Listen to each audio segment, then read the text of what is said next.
Assalamu alaikum students. Welcome to new round of English text. Today we will start new unit number 9, the global community. Now take out your English textbooks, open page number 106.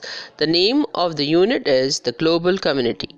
First, I will read unit number 9, but before reading, highlight and underline the difficult words and learn the unit for dictation. Unit 9, the global community.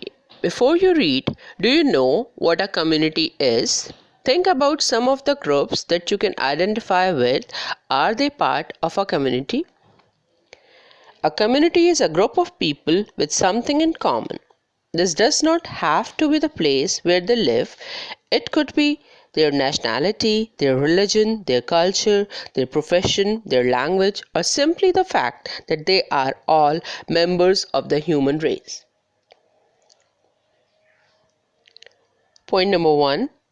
When we hear the word community, we usually think of the people who lived around us. Perhaps within walking distance of our own home, we probably know some of them well, some not so well, and others not at all.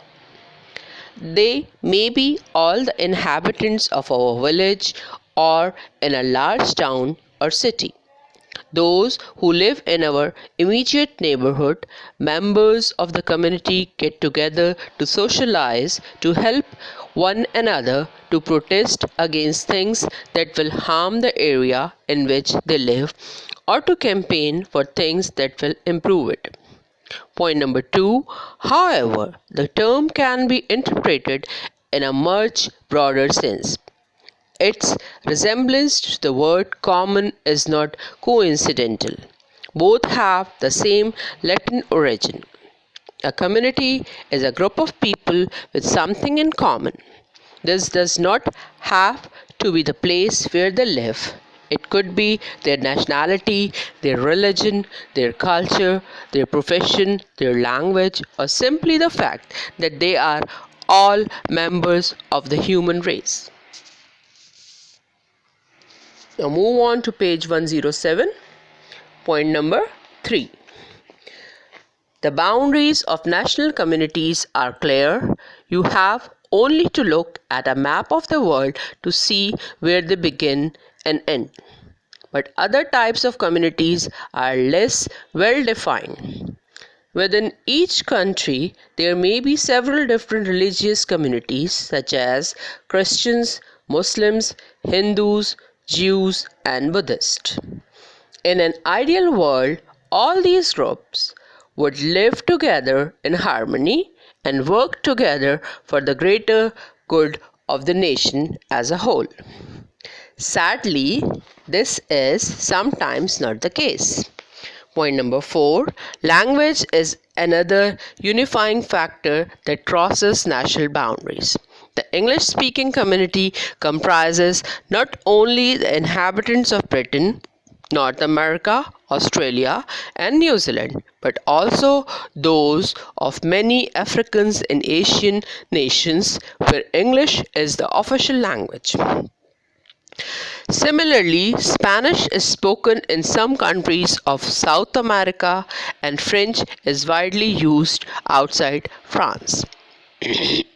Point number 5. Within nations, there are often smaller cultural communities. These may be made up of the original inhabitants of the country, such as the Maoris of New Zealand or of immigrants with the same ethnic background. The latter often import their own traditions and festivities into their new homeland, enriching the multicultural mix of the host nation. The colorful and noisy celebrations of the Chinese New Year, for example, are by no means confined to their native China. Point number 6. The largest community of all is, of course, the global community itself. Developments in transport, communications, and technology have greatly. May move on to page number 108. increased our understanding and knowledge of how people live in other parts of the world. In the past, this information was restricted to what could be learned from books or from the tales of those brave or rich enough to undertake long journeys over land and sea. Now it is possible to fly from one side of the world to the other in less than a day. Those who prefer to stay at home have television and the internet to bring the people and events of foreign places into their own living room. Point number 7 and the last one, international business interests and activities have also made a significant contribution. From fast food chains to blockbuster movies, they have brought a certain sameness to cities all around the world and a process known as globalization. Some regard this as a bad thing, others feel that it enhances the sense that we all belong to the same global community. This has to be a good thing at a time when there are so many ecological threats to our world.